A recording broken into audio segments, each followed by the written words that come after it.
ეთერზეთები კანის მოვლისას ძლიერ ბუნებრივ დამხმარედ ითვლება, რადგან ისინი შეიცავენ მცენარეებისგან მიღებულ აქტიურ კონცენტრირებულ ნივთიერებებს. განსხვავებით ჩვეულებრივი კრემებისგან, ეთერზეთების მოლეკულები ძალიან მცირე ზომისაა და ბევრად უფრო ღრმა ფენებში აღწევენ, ვიდრე კრემის მოლეკულები. მთავარი მიზეზი, თუ რატომ ღირს ეთერზეთების ჩართვა კანის მოვლის რუტინაში, ეს არის კანის ღრმა კვება და დატინიანება, უჯრედების რეგენერაცია, კანის სამკურნალო დამამშვიდებელი ეფექტი და ინდივიდუალური მიდგომა. ეთერზეთებს აქვს გამოყენების თავისი წესები.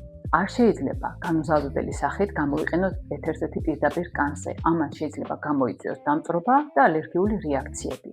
აუცილებელია ასევე სწორად შევარჩიოთ საბაზო ზეთი. საბაზო ზეთებიც ირჩევა თქვენი კანის ტიპის მიხედვით. რაც შეეხება დოზირებას, 10-15 მლ საბაზო ზეთზე ემატება 2-3 წვეთი ეთერზეთი.